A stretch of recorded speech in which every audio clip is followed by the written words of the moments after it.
Hey there, welcome everybody to the Cerebral Smack Talk here on the Tone 25 on YouTube and StreamYard.com. I am your host Anthony Florio, sitting in tonight for good old MF Michael Fletcher, and I am joined tonight by the phenom Michael Bullock. And here tonight on the Cerebral Smack Talk, we're going to review last night's edition of Friday Night SmackDown, and then following that, we will have our thoughts on NXT Deadline that took place earlier this evening. So, without any further ado, let's dive right on in. Friday Night SmackDown live last night on the USA Network from the Target Center in Minneapolis, Minnesota, the home of the NBA's Minnesota Timberwolves. And we started it off with an in-ring segment. SmackDown opened with a video recapping what happened at the Survivor Series. Tonga Loa, Bronson Reed, and Jimmy Uso's injuries were all mentioned. And then backstage, the New Bloodline was shown assaulting several random workers. And when we finally went live to the arena, Cody Rhodes made his way out to the ring to kick off the show. Interrupted by Chad Gable and American Made.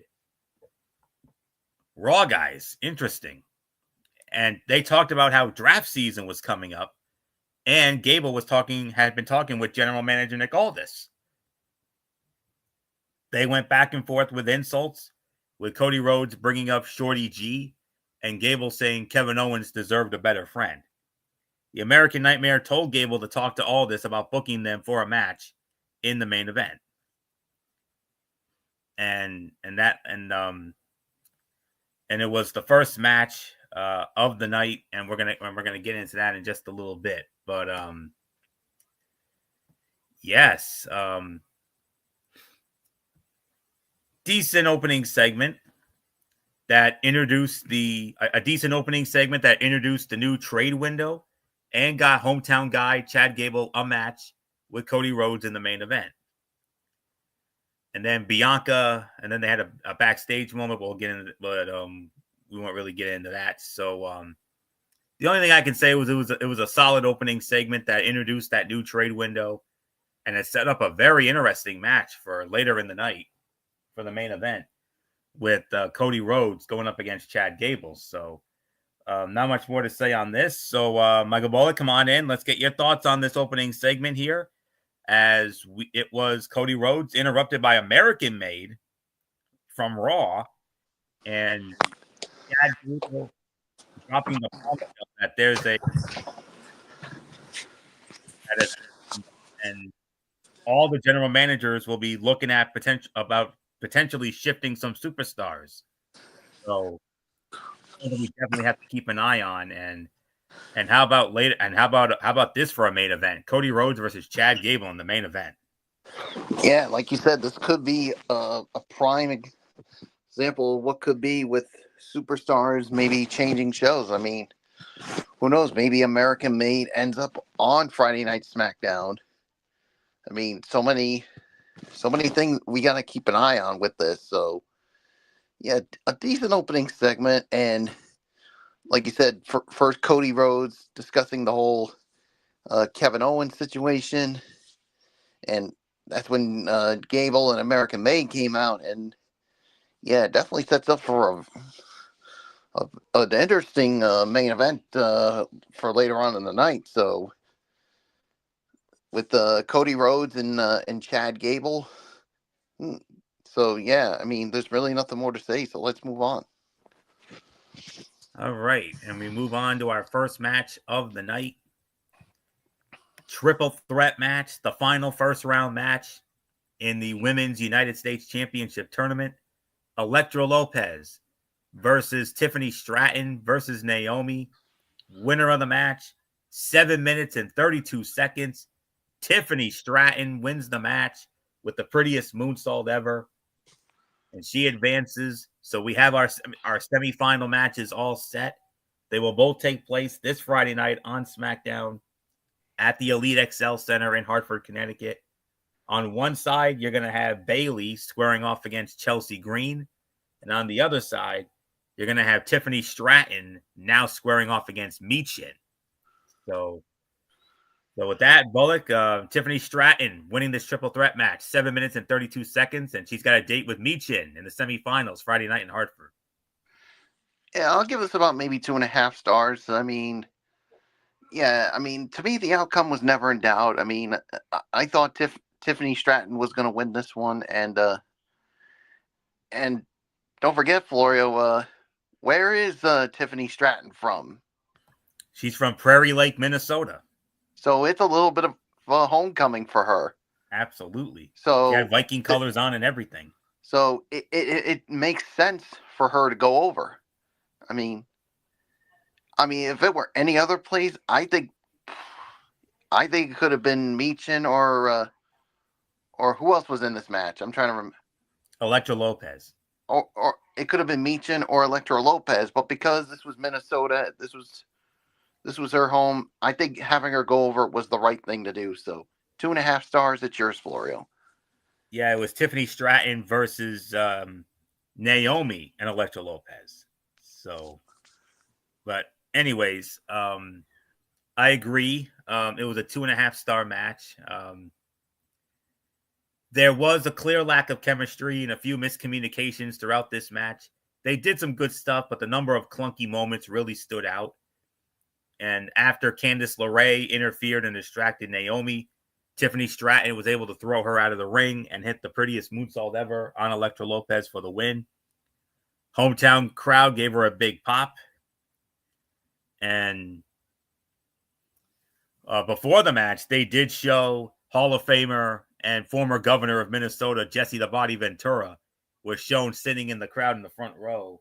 And, of course, the big announcement, he will be back in the broadcast booth for Saturday night's main event next week. And, man, is that going to be something fun to watch. And Naomi almost fell off the top rope but caught herself. And you could see Electra Lopez look scared when it happened and paused for a moment.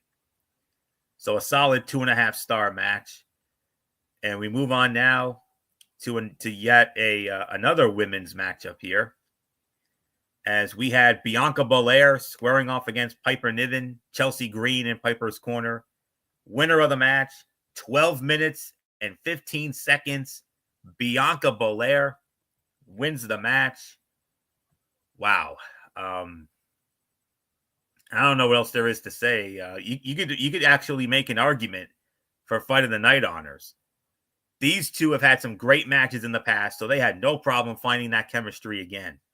The bout was a little slow in some places, but not enough to hurt it. In fact, it helped make the sequences when they picked up the pace have more impact. The EST not only hit the KOD on Niven to get the win, but she did it by dropping her on top of Chelsea Green. And the longer the match went, the better it got. And Niven and Green using a classic cheating technique with an abdominal stretch was great. You almost never see that anymore. Belair's spear needs some work. She hit Niven a little too high on her body. And Niven's Saito suplex looked awesome, and Bianca sold it perfectly as well. 3.5, a solid 3.5 stars. Sleeper fight of the night. And you could actually make an argument for fight of the night if you wanted to. Absolutely. I wouldn't be mad at it. So, outcome never in doubt. You knew Bianca would win this match. But boy, howdy, did she make Piper Niven look really good in defeat. I will tell you that. So, not much more to say. Michael Bullock, Bianca Belair defeating Piper Niven, 12 minutes and 15 seconds. Sleeper fight of the night for me. Solid 3.5 stars. What says you? Yeah, like you said, this was a sleeper fight of the night, 3.5 stars. And basically, like you said, Bianca made Piper Niven look really good in defeat. And yeah, and talk about that strength of Bianca Belair. I mean, with the KOD on Piper Niven, putting her on top of Chelsea Green. Yeah, couldn't have happened to a nicer person. So yeah, so there's really nothing more to say. Let's move on, Florio. All right. Let me move on now to, well, we had it was Shinsuke Nakamura. It looked like he was going to cut a promo after winning the United States Heavyweight Championship from LA Knight at Survivor Series. LA Knight interrupts And then Andrade interrupts, but then they all got attacked by the Bloodline with Solo Sikoa, Tama Tonga, and Jacob Fatu. They laid them all out. Solo cut a scathing promo afterward, and well, nothing really much to speak of here. All it was Shinsuke coming to the ring with his newly won U.S. title. LA Knight came out before he could speak, and the megastar was about to go fight him, but Andrade came out and said he wanted a shot at Nakamura. And then the Bloodline showed up, took out Knight and Andrade. They chose to leave Nakamura alone once he started spewing the black liquid from his mouth, or as I call it, the lung butter. So that we've seen so many times before, especially that whole Alexa Bliss and Bray Wyatt stuff from years ago. So, but nothing really much to speak of on that. So nothing really came out of it. So the only thing that did come out of it really was Solo and the Bloodline. They needed to get their heat back, and that was a decent start after the loss at Survivor Series to the OG Bloodline. All right. What happens next? Originally, the Motor City Machine Guns, Chris Sabin and Alex Shelley, they were going to defend the WWE Tag Team Championship against the Street Profits, Montez Ford and Angelo Dawkins, but they were taken out. They were shown in the back, taken out, and Nick Aldis told them that they were not going to be cleared to compete. And then Johnny Gargano comes in, and Gargano said, "We'll fight him." And Nick Aldis said, "Ooh, I don't know." But then Sabin and Shelley were like, "You know what? We promised you a tag team title match. If they want the shot, we'll give them the shot." And Nick Aldis was like, "Okay." So the match was made official, and he also said to Johnny, "Don't tell Tommaso. I hope I'm not regretting this." Well, he just might be, because it was the Motor City Machine Guns, Chris Sabin and Alex Shelley, defending the WWE Tag Team Championship against DIY, Tommaso Ciampa and Johnny Gargano. And the winners of the match in 10 minutes and 58 seconds, and new WWE Tag Team Champions, DIY, Johnny Gargano, Tommaso Ciampa. Bullock, they pulled a New Day from Monday night. What? Are you kidding me? Well, the thing is, I mean, I think, and this is how I feel, Florio. I think Johnny Gargano need to be a heel because, hello, his wife, Candice LeRae, is a heel. So, true that. I think, to me, I mean, having Candice LeRae as a heel and Johnny Gargano as a babyface, to me, makes no sense. You're right. I mean, and that's why they had to do it. So it's not as surprising as the New Day double heel turn was on Monday night. So, yeah. So, what was the time again? 10 minutes and 58 seconds. 3.5. It was the original rating, but I'm bumping it down to 3 because of them using the low blow on this to get the win here. So yeah. But yeah, they did what they had to do. So originally 3.5, but I'm bumping it down to 3 because of the low blow. And again, Florio, like I said, to me, both of them turning heel is no surprise to me because, like I said, Candice LeRae is also a heel right now. So having Candice LeRae as a heel and Johnny Gargano still a babyface makes no sense. Well, this match became more about the growing division between Gargano and Ciampa than the titles. And Ciampa grew frustrated and told Gargano that he would do it himself. And after inadvertently kicking Gargano off the apron, Ciampa found himself outmatched by the Motor City Machine Guns. They got into an argument, and Ciampa looked like he was going to leave, but he tried to come in with a chair, and with referee Jason Ayers distracted, Gargano hit Alex Shelley with a low blow, super kicked Shelley, and a smiling Ciampa held out his hand for a tag. They pulled the wool over everyone's eyes and hit their finisher to get the pin and win the tag team titles. This was an absolutely unexpected direction for this to go, but being surprised in pro wrestling is rarely a bad thing. DIY has turned heel, and hopefully Candice LeRae can start hanging out with her husband again. And Gargano and Ciampa have broken up and made up so much that they are basically the new Kevin Owens and Sami Zayn, honestly. So I'm actually going to bump it down to 3.25 because the match was still very good. I do agree it's a 3.5 star, but I'm bumping it only down to 3.25. But new tag team champions, DIY, they're heels. I can't wait to see how this plays out. So, and who knows? Maybe Candice LeRae could be a part of that as well. So, yeah. So, with that being said, now, originally, the original plan was for Michael Cole to have a sit-down interview in the back in this room backstage, but Kevin Owens was not having it, and he said to Michael Cole, "The only way you're going to interview me is if you get in my car, so in my rent-a-car." So Kevin Owens was supposed to have an interview with Michael Cole, but he refused to enter the arena.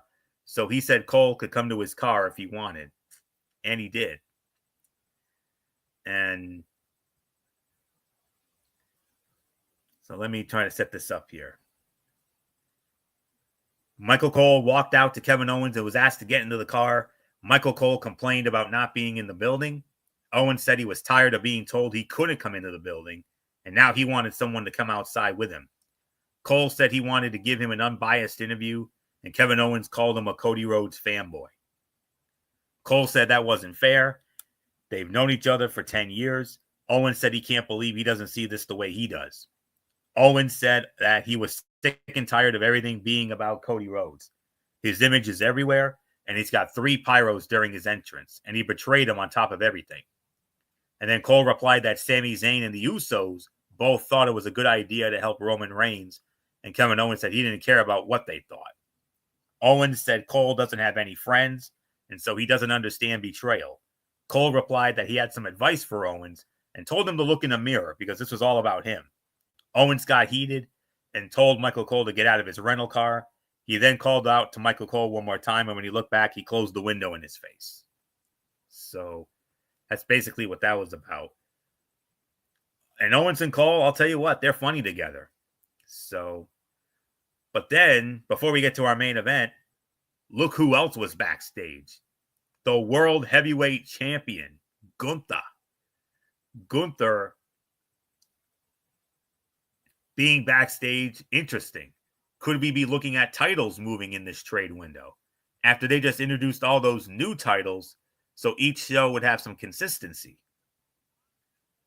There is a possibility of, because I know Netflix was hoping to have the likes of Cody Rhodes and Roman Reigns and some other big names for that big premiere for the big Monday Night Raw on Netflix premiere next month. So it's going to be very interesting to see what happens with that. And Carmelo Hayes got in Nick Aldis' face, and Nick Aldis says, "Well, you're going to have a match next week against an opponent of my choosing." So we're going to have to wait and see what that's about in Hartford next week. Well, I heard he said it could be a newcomer. Could be a newcomer.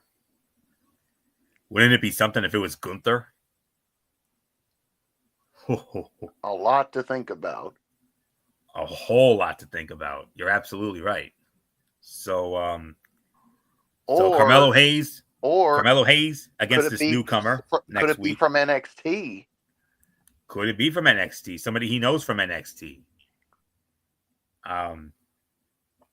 Like Bullock said, a lot to think about. So Carmelo Hayes will be in action against this newcomer, whoever it is, and the 2 semifinal matches in the Women's United States Championship Tournament, Bayley versus Chelsea Green, and Michin versus Tiffany Stratton. And those 2 winners will battle it out to become the inaugural Women's United States Champion next week 1 week from tonight as part of Saturday night's main event. So we get to our main event of the evening. The undisputed WWE Champion, the American Nightmare, Cody Rhodes, squaring off against American Mage, Chad Gable. And the winner of the match, 12 minutes and 21 seconds. It is the American Nightmare, Cody Rhodes. And this week's main event was the match that was booked in the opening segment between Rhodes and Gable. As usual, Ivy Nile and the Creed brothers were at Chad Gable's side. The energy was high from the opening bell and it never went down. Gable knew this was a big opportunity for his character, so it looked like he was trying to make every move extra crisp. The undisputed champion was a great dance partner. On a technical level, this match was the best thing we saw on the entire show. The great thing about Rhodes is his ability to work with opponents who wrestle every kind of style, but seeing him get to show out against someone who was just as talented was a lot of fun. And after Cody Rhodes hit Crossroads to score a hard-fought win, Kevin Owens showed up in the ring and immediately went after him. Several officials tried and failed to break them up as the show went off the air. The fans giving Gable the "You Suck" chant during his entrance is the final step in him becoming Kurt Angle's successor. Cody Rhodes' vertical suplex looked awesome. Gable was perfectly vertical the whole time. And they hit one of the most perfect inverted superplexes you will ever see. They landed perfectly flat. So I got to give this in excess of 3.5 to 3 3/4 of a star. I got to say by a smidge, this was the fight of the night, although the Bianca and Piper match was just as great. But I got to give a slight edge to this one. So 3.5, 3 3/4 for this. So not much more to say. Michael Bullock, Cody Rhodes, defeating Chad Gable, 12 minutes and 21 seconds. Cody got the win, but didn't really have much time to celebrate because Kevin Owens was right there waiting for him. And they have themselves a little pull apart brawl to end the show, getting ready for their big match next week. Yeah, next Saturday night on Saturday night's main event, the return of it. So, yeah, 3.5, 3 3/4 on this. Yeah, the outcome was never in doubt, but like you said, these two in the ring definitely is a contender for fight of the night, no doubt, and it was. So, 3.5, 3 3/4 is my rating. And as far as my overall thoughts on this edition of SmackDown, I'm gonna give it about I'm gonna give this about 7 out of 10 for this edition. I mean, yes, there were some things I thought could have been better, but all in all, I don't think there's really that much to complain about. So it's yours, Florio. Slight disagreement. I think you underscored it a little bit. I'm going to give this in excess of 7.5 to 8 out of 10 for me. Last night's SmackDown gave us 2 men's matches and 2 women's matches, along with a handful of segments to further various storylines. But a few things stood out the most. Bianca Belair and Piper Niven added another great performance to their already impressive list of showdowns. And Tiffany Stratton moved forward in the Women's United States Championship Tournament with a hometown win over Naomi and Elektra Lopez.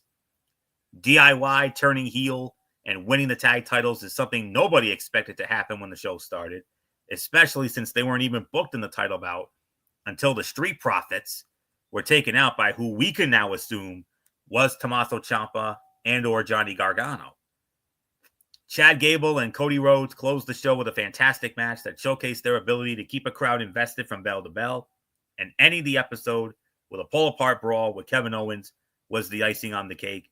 As a whole, this was a very strong episode of Friday Night SmackDown that made the Blue Brand look good heading into 2025. I'm actually going to give it a solid 8 out of 10 for this show because we didn't have one bad match on this show. We really didn't. All the matches were solid to good to great. And a couple of good segments here and there. So solid 8 out of 10 for me. So very good show last night, indeed. So with that being said, we now move on to the big show that went down earlier tonight. NXT Deadline from the Armory in Minneapolis, Minnesota, exclusively on Peacock.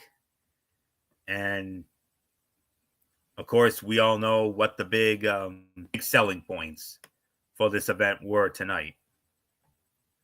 The 2 Iron Survivor Challenge matches, one for the men, one for the women.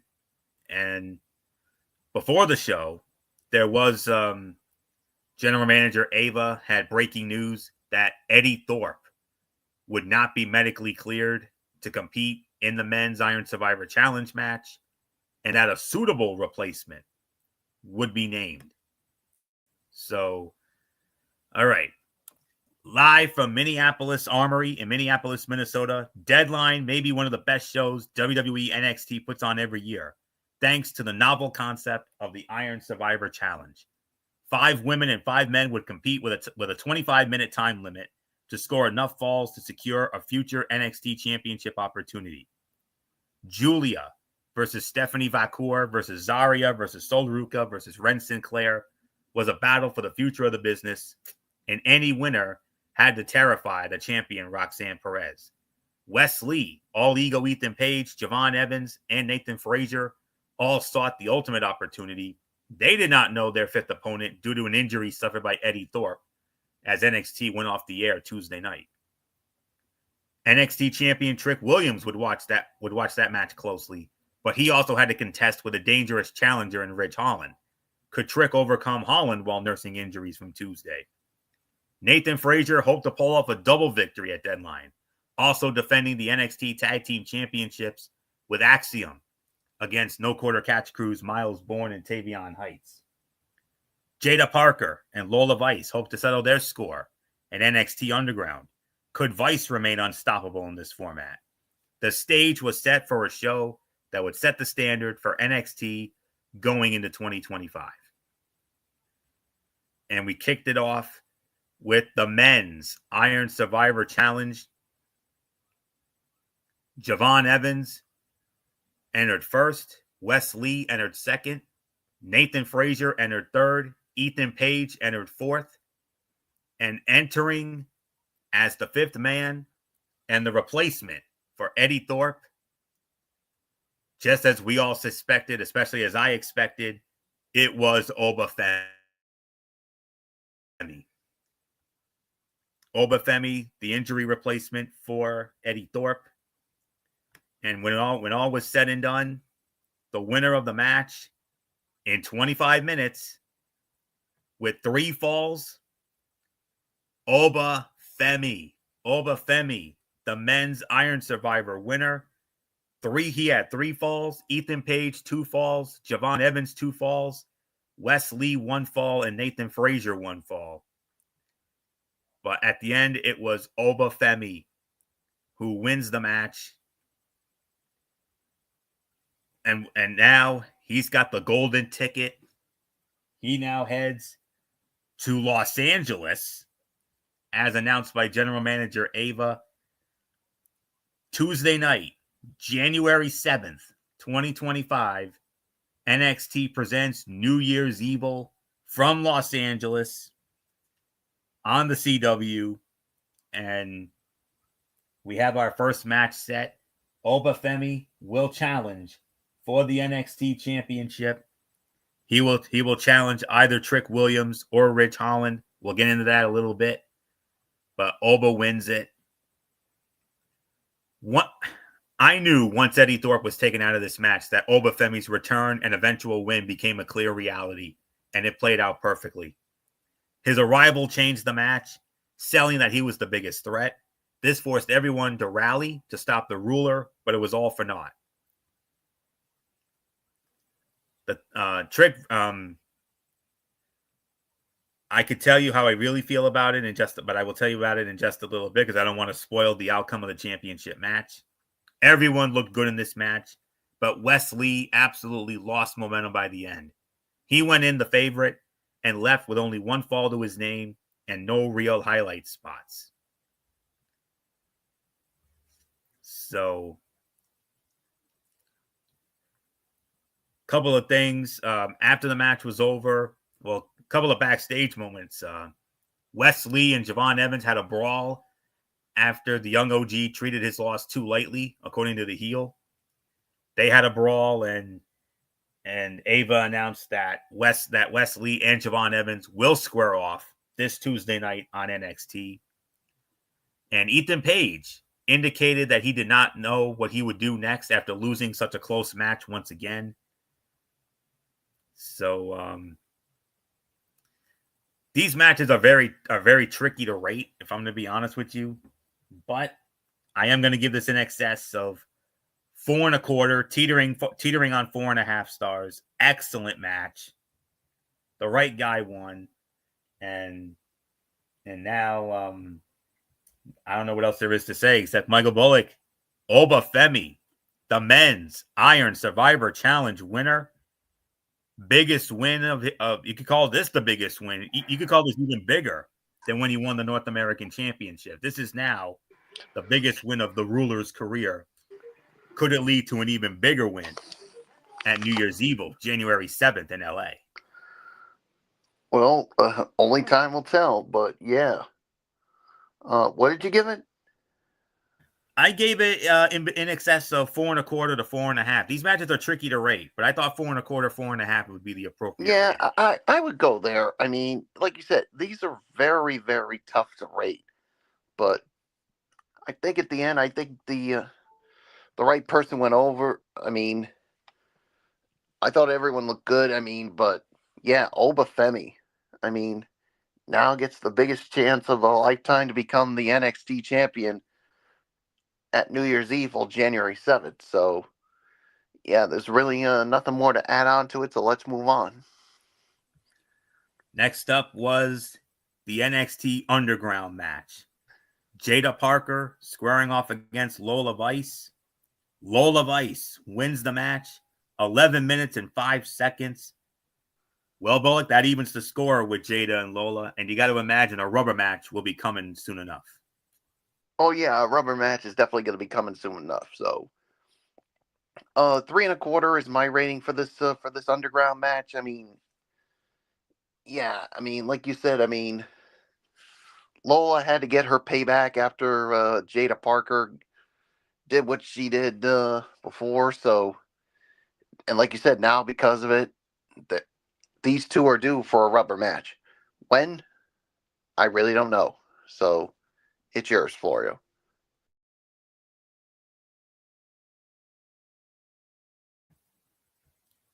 Yeah. Excuse me. Yes.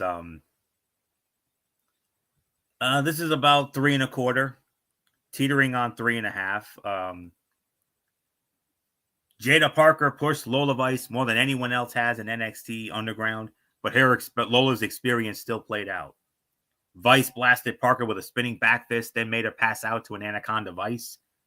Lola Vice remains undefeated in NXT Underground, solidifying this as her match over anyone else in WWE. The match felt long despite only going 11 minutes. The low lighting and physicality throughout sells a format that should not go long, but should make every moment memorable. In this case, there were some memorable moments, but the two ran out of steam down the stretch. It was not bad, but never quite reached its peak. Vice is finally back on track and could be set up to go after Fallon Henley and that Women's North American Championship. Jada Parker should also remain an important part of the roster, but I think she needs a new rival, although I do believe one more match is in order here because they're even up.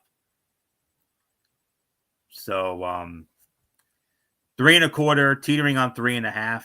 So, not much more to say there. We move on now.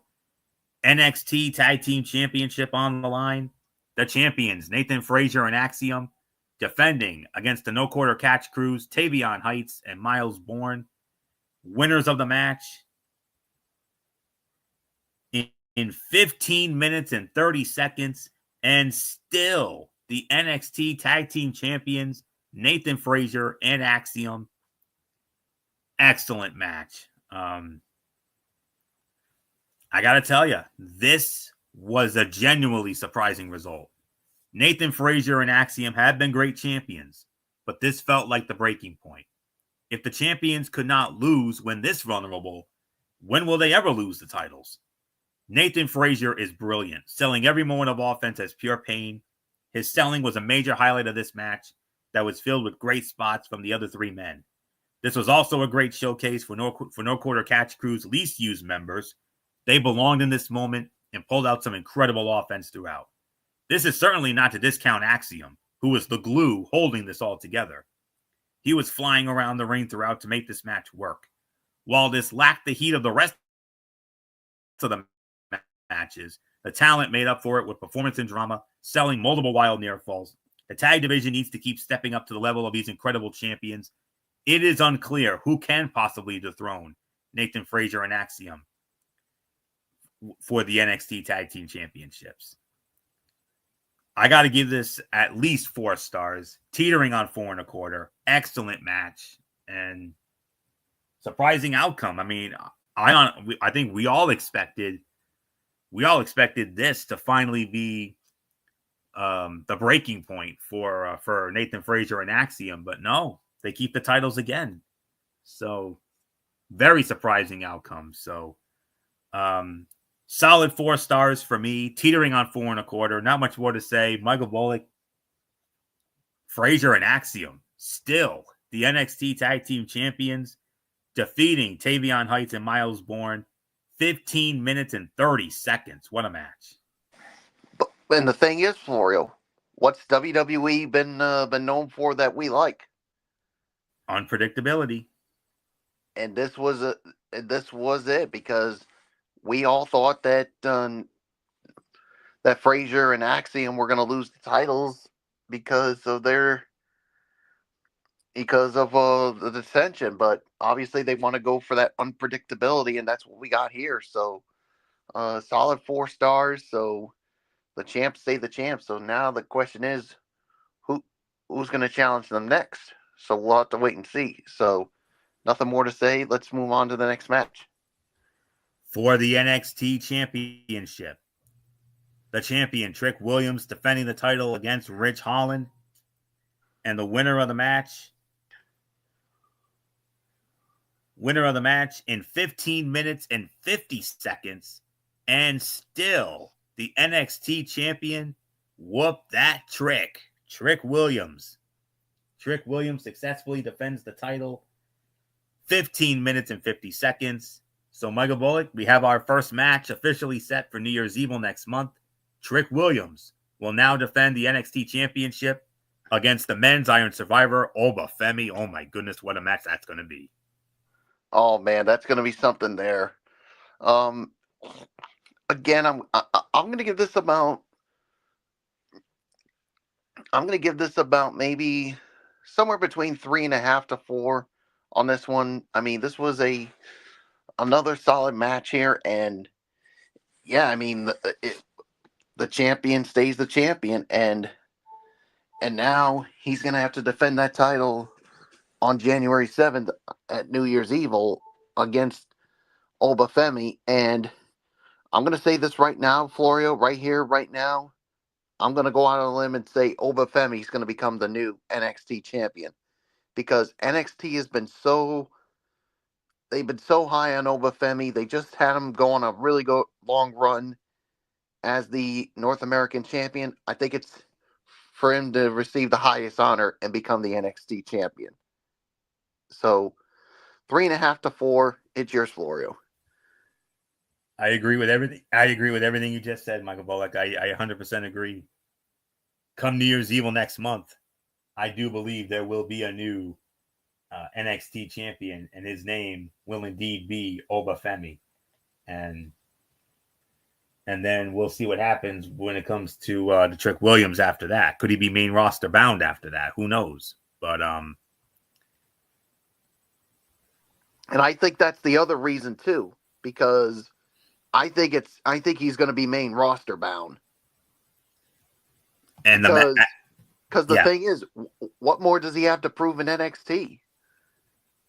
He's pretty much done everything there is to do. So, yeah.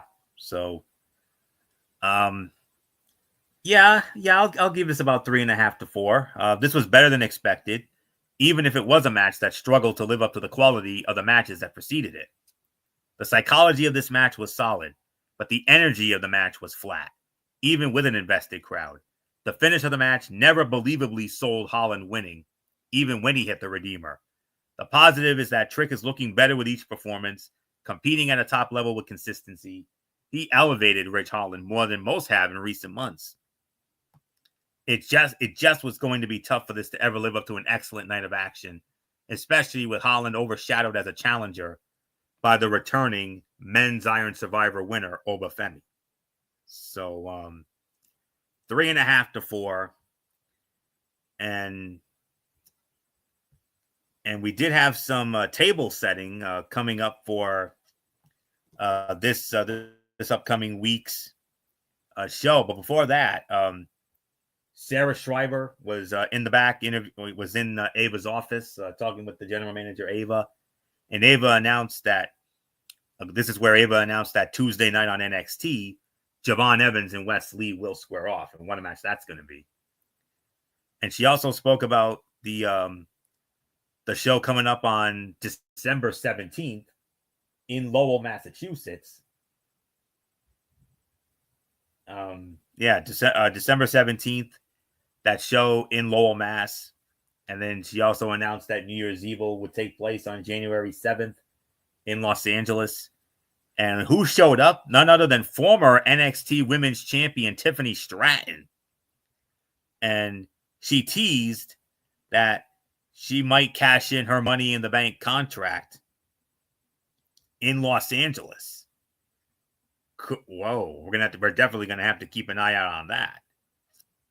And coming up this Tuesday night on NXT, in addition to Wes Lee and Javon Evans squaring off, Tatum Paxley and Gigi Dolan will team up to take on JC Jane and Jasmine Nix.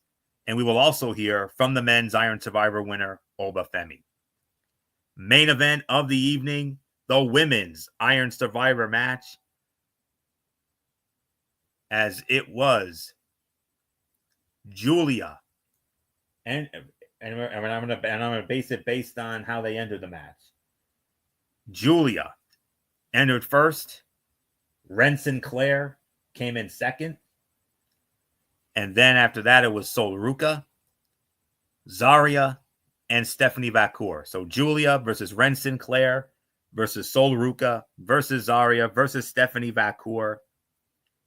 25 minutes, of course. That's the time of the match. And the winner of the match in 25 minutes and the women's Iron Survivor Challenge winner, Julia. Julia wins the match, and Julia will get another shot at Roxanne Perez and the NXT Women's Championship at New Year's Eve next month in Los Angeles. The final tally was Julia with 2 falls, and Zarya, Sol Ruca, Stephanie Vacour, and Ren Sinclair all with 1 fall apiece. But it was Julia who stole it at the end. Well, a little surprising on this outcome. We all thought maybe Stephanie Vacour had the momentum after Stephanie Vacour pinned Roxanne Perez at Halloween Havoc in that tag team match, but not the case, because Julia remains NXT's truest new ace, and that was proven with her win in the Women's Iron Survivor. While this was close, she pulls out the deciding victory that should signal a new champion at New Year's Eve. The women worked this in a much different style to the men. The opening trio especially worked with heavy mat-focused offense, only letting Ruca fully pick up her pace in the final 10 minutes. Zarya was the biggest X factor in this match, morphing the action over her incredible combination of power and speed. She looked like the biggest star next to some of the absolute best. Everyone in the field, though, played their part without losing any steam. Ren Sinclair took the most pinfalls, but she still managed to get her own fall to stand relatively even with a stacked group. It was a phenomenal match and more technically sound than the men's, even if the action was more chaotic down the stretch. There was no easy right answer for the winner, but Julia is certainly a worthy winner. So with this, I'm going to actually call this the fight of the night by a smidge over the men's Iron Survivor. I'm going to give this a solid 4.5 stars. And they saved the best. What can I say except they saved as the old saying goes, they saved the best for last. They absolutely saved the best for last. They created drama by having everyone tied at 1 until the closing seconds of the bout. The other two newcomers were given their moments. Sol Ruka's flashy offense really stood out, and Ren Sinclair did a fine job, even if she was the fall girl, as I predicted, and would be there to mostly to eat a lot of pinfalls. So, not much more to say on that. So, solid 4.5 stars. Fight of the night for me. So, Michael Bullock, biggest win of Julia's career to date. Could it lead to an even bigger win for her on that same night of New Year's Evil when she gets her rematch with Roxanne Perez from the CW premiere in October? Well, what do you think? Well, if I'm going to be honest with you, they called the show New Year's Evil, and I wouldn't be surprised if we crowned. I wouldn't be surprised if both titles change hands. I wouldn't be surprised if Obafemi I say she and will. Julia walk out as the new champions in LA next month. I say she will. And don't forget the other reason, Florio, why she went over. Why Julia went over or Roxanne went over? Why Julia went over. Well, because of the fact that let's not forget that the only reason why Julia didn't win the title the first time was because of Cora Jade, and Cora Jade was not in this match. So yeah, and we all felt like she didn't get a fair chance. So hopefully this time around she will. Perhaps she will. And remember what Fletch said: it protected both women. Right. Absolutely. So even though I said Stephanie Vacour, there was another part of me that thought maybe Julia would win because of that. Because she lost because of Cora Jade, and probably was like she never got a fair chance. So that's the reason for it. If she lost cleanly, then I would have said that. Then I think they probably would have gone with somebody else. So I'm going to give this 4.5 stars. Fight of the night as well. So yeah, there's really nothing more to say. You pretty much said everything. And as far as my overall thoughts on this edition of Deadline, man, this was a good show. I mean, there wasn't one bad match on this card. So I'm going to give this 8.5, maybe teetering on 9. So, but I'm gonna say more towards 8.5. So it's yours, Florio. Yeah, 8.5 to 9. I 100% agree, and it's all because of one reason, Bullock: the Iron Survivor Challenge matches. The Iron Survivor Challenge is a proven winning formula, and 2 of the best matches in the format to date were delivered at Deadline. In particular, the women competed in their best Iron Survivor Challenge so far. Julia, Stephanie Vacour, Zarya, Sol Ruka, and Ren Sinclair earned this main event tonight.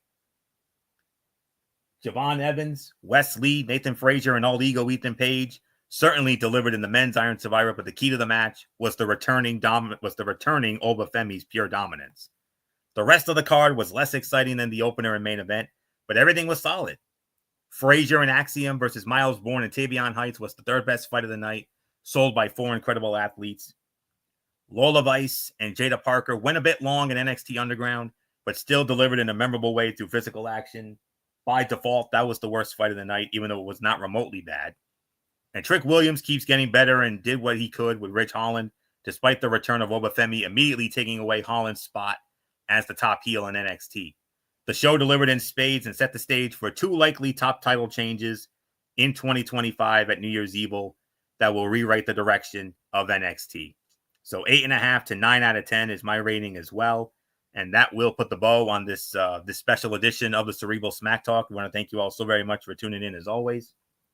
We'll be back with you again on Monday night at 10:30, right back here on the Tone 25 for another edition of Ridiculously Raw, as we will review Monday Night Raw. And in a special Tony's Take, I will be previewing the next TNA Plus special, which will be called Turning Point, exclusively on the TNA Plus app. And then we're gonna be off on Tuesday, Wednesday, and Thursday, and after Monday, we will not be back again until Friday night for the Week 15 edition of TXN Sports World NFL Friday, where we will recap Thursday night football between the Los Angeles Rams and the San Francisco 49ers. Maybe we could do a preview of that on Monday night, since that's where we're going to be on that. So I think I just might add that to it. So that'll be on Monday. And then Friday, NFL Friday, Week 15. Of course, we'll recap the Rams and the 49ers. And we will also preview all the remaining games of Week 15, including the big one between the Buffalo Bills and the Detroit Lions. Some other great games on the docket too, but that, of course, far and away, that's the big one right there next week. And then 1 week from tonight, hopefully MF will be back. The Cerebral Smack Talk. We got a loaded show next Saturday night.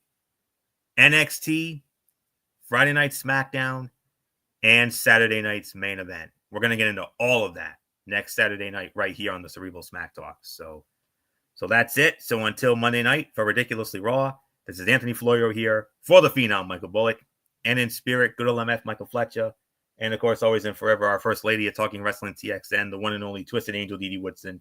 You know the routine, everybody. Thumbs up. Talk to you later. Yeah. Throw it up Fortune Forest style. Bye for now, my friends. God bless. Be good to each other. Have a blessed rest of your weekend and Monday.